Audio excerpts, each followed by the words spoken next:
Pero, ¿y si te dijera que dentro del mundo del anime existe alguien con el poder del guión? Pues bueno, les presento el personaje más roto que conozco, y hablo del villano principal del anime Recreators Altair. Esta es una loli waifu vestida como lo que parece ser una princesa militar, y que usa una ametralladora y una espada para simular que está tocando en violín. Sin duda alguna, es la merecedora del puesto del personaje más roto en el vasto universo del anime. Claro, no de los mangas. Para intentar convencerlos, les contaré sobre sus habilidades y poderes. Principalmente tiene dos habilidades que la hacen merecedora de su puesto, y la primera es el holocausto. Básicamente esta habilidad le permite tener, por medio de lo que la gente escriba o los fans arts sobre ella, tener una cantidad de poderes y habilidades casi limitadas. Y es que literalmente está limitada por la imaginación de las personas.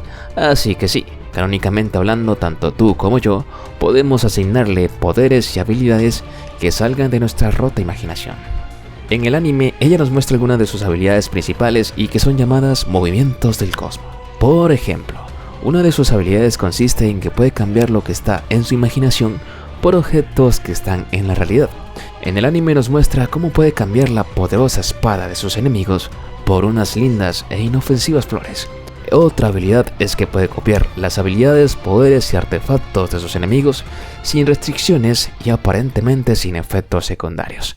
Sí, sé que es una tramposa, pero por un momento dejemos que la imaginación vuele un poco y pensemos en lo roto que podría estar este boss final si decide copiar la fuerza de Saitama. O yo que sé, hacer una copia de una espada súper poderosa. Lo importante es que parece que este personaje quiere dejar en claro que los límites están en nuestra imaginación después de todo. Otro movimiento del cosmos le permite cambiar a su antojo la ley inquebrantable de la causalidad. Es una ley complicada de la física, pero le permite desquebrajar la realidad y cambiar las causas y efectos específicos de las acciones de los personajes. Es como si cambiara el pasado y moldeara el futuro a su antojo. O está esta otra habilidad que me gusta tanto, que es el noveno movimiento del cosmos, que consiste en hacer desaparecer la trama.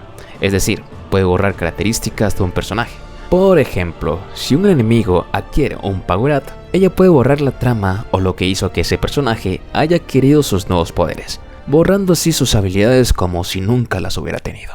También está el movimiento del cosmos llamado cambio de asistencia, que le permite tomar el control completo de cualquier otro ser, y aunque sus motivaciones difieren un poco de la lógica de un villano, puedo asegurar que es una excelente estratega, y a eso le sumamos que tiene el poder que le permite ver diferentes lugares al mismo tiempo y así conocer todos los planes de sus enemigos. Aunque también otra habilidad le permite crear cosas de la nada, como yo que sé, un nuevo universo donde no exista nada de forros. En fin, si sigo mencionando sus habilidades nunca terminaré con este video, pero puedo asegurarles de que el resto de sus habilidades depende de nuestra imaginación. Pero vale, recuerden que mencioné que tenía dos habilidades principales. Pues bueno, además del holocausto, ella tiene otra habilidad que le permite moverse entre el mundo ficticio al mundo natural o real. Es decir, ella puede venir a nuestro mundo conservando todas sus habilidades y poderes. Y no solamente eso, también puede modificar el mundo ficticio y hasta puede traer personajes u objetos del anime al mundo real. Así que sí, ella puede cumplir con nuestro sueño de traer nuestras waifus y nuestros husbandos al mundo real. Y si eso no es suficiente para convencerte, si por alguna razón su infinidad de habilidades y poderes no bastan para ganar una batalla contra un poderoso enemigo, o simplemente le da flojera pelear, pues bueno, sé que suena algo bastante sucio, pero tiene la opción de venir al mundo real y le hace una visita al creador de ese enemigo para que de forma voluntaria, entre comillas, escriba que ella gana la batalla. Y bueno señores, además de ser poderosa, recordemos que también es una waifu con un diseño bastante interesante. Y si no les gusta la versión pequeña, también tienen una versión un poco más madura.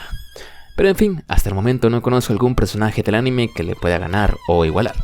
Si hay algún otro personaje, por favor dejadlo en los comentarios. Quizás encontremos a alguien mejor. Y así hasta nos damos en la madre.